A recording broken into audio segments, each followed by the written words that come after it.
আজকে মা আমাদের সবার থেকে ইলিশ মাছের পাতুরি বানায়। দেখো ইলিশ মাছের পাতুরি বানাইতে বানাইতে মা কি কি দিছে দেখি তো। এখানে ইলিশ মাছ আছে, এখানে শস্য বাটা পোস্ত বাটা আর কাঁচা লঙ্কা বাটা। এখানে জিরা কতটা কাঁচা লঙ্কা রাখছে, আর এখানে কতটি পেঁয়াজ কুচি রাখছে। আর এদিকে মা কলা পাতা, কলা পাতার মধ্যে একটু সরষের তেল মাখাইয়া এই আগুনে একটু সেকিয়ে রাখছো না মা? আগুনে একটু সেকিয়ে রাখছে। তারপর দেখি তো মা কি কি করে। একটু শস্য বাটা যেটাতে দিতেছো, শস্য পোস্ত আর কাঁচা লঙ্কা বাটা, আর হলুদ গুঁড়া,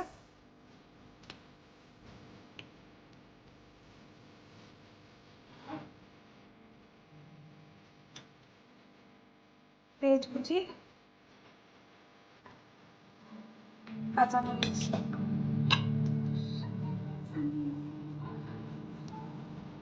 এখন দেওয়া হইতেছে শস্য তেল।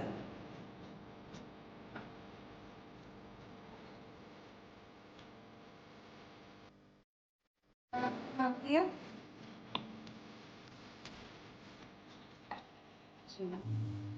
তারপর 5-10 মিনিট মারা দিয়ে দেবে এটাতে। 5-10 মিনিট মাছটারে মাখিয়ে রাখে দিস তো। মা এটারে কি করে দেখি তো।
এরকম করিয়ে সবটি মাছ মা কলা পাতার মধ্যে বেছে বেছে এরকম করিয়ে রাখতেছে।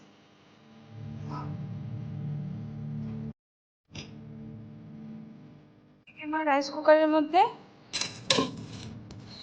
ভাত হইতেছে, চাউল দিয়ে দিতেছে।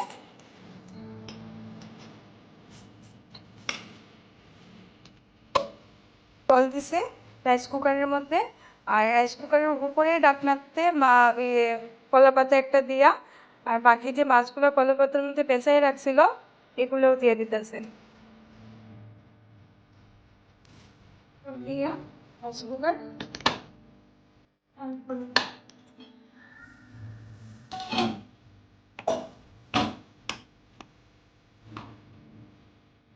হয়ে গেছে মার ইলিশ মাছের পাতুরি।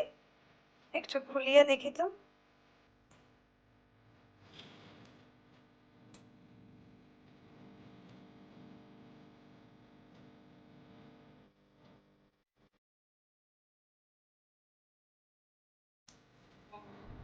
খাইতে অনেক টেস্টি হইব, গন্ধ তো খুব সুন্দর বেরিয়েছে। আচ্ছা, আজকের ভিডিওটা এখানেই শেষ। টাটা।